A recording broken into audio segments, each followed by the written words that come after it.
Friends, ఇప్పుడు topic వచ్చేసి మనము చంకలో సైడ్ జాయింట్స్ చేసినప్పుడు చంకలో ప్లస్ గుర్తురాగా రాకోకుండా హెచ్చు తగ్గులుగా ఇలా వస్తుంటుంది కదా, అలా రాకుండా ఉండాలి అంటే ఒక టిప్ చెప్తాను మీకు.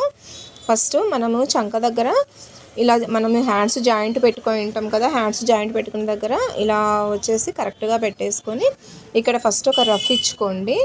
ఇక్కడ ఒక చిన్న రఫ్ ఇచ్చుకున్న తర్వాత మనము సైడ్ జాయింట్స్కి అనేది వెళ్దాము. అప్పుడైతే చాలా నీట్గా వస్తుంది. చూడండి, 2 సైడ్స్ ఇట్లా రఫ్ ఇచ్చుకున్న తర్వాత మనం వచ్చేసి హ్యాండ్ అనేది ఇప్పుడు కొలుచుకుంటాము. ఇది అనేది 6.5 ఇంచులండి.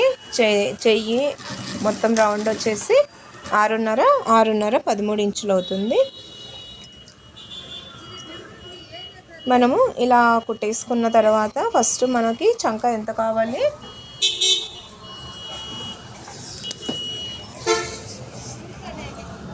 మనం కొలుచుకొని ఆది బ్లౌజ్ ప్రకారము చంక ఎంత ఉందనేది తీసుకొని దానికి నాకు 7.5 ఇంచులు అండి చంక. ఈ బ్లౌజ్కి 7.5 ఇంచులకి మనం ఒక దగ్గర మార్కింగ్ చేసుకొని ఇక్కడ ఆల్రెడీ రఫ్ చేసి పెట్టుకున్నాం కాబట్టి ఇక్కడ కరెక్ట్గా వస్తుంది.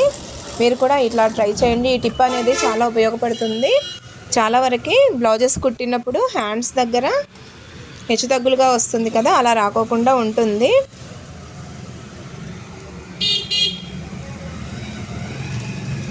ఎయిట్ ఇంచెస్కి అండి, 8 ఇంచెస్కి ఒక మార్కింగు.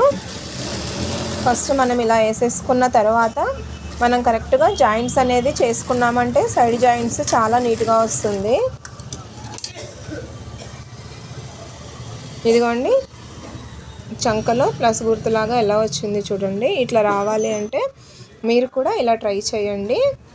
ఇట్లా ఫస్ట్ ఒక రఫ్ వేసేసుకొని ఇట్లా రివర్స్లో ఉల్టా సైడ్ రఫ్ చేసేసుకున్న తర్వాత మనం సైడ్ జాయింట్ కుడితే చాలా నీట్గా వస్తుంది. చూడండి, చంకలో ప్లస్ షేప్ వస్తుంది. ఈ వీడియో అయితే అందరికీ నచ్చుతుంది అనుకుంటున్నాను. మీరు లైక్ చేసి మరికొందరికి నా వీడియో షేర్ అయ్యేలాగా చూడండి.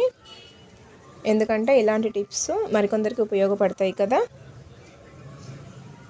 చూడండి, సెకండ్ సైడ్ కూడా అంతే. ఇలా మనం పెట్టేసుకొని కరెక్ట్గా ఒక రఫ్ అనేది ఇచ్చుకున్నామంటే మనకి అది హెచ్చు తగ్గులు రాకోకుండా ఉంటుంది.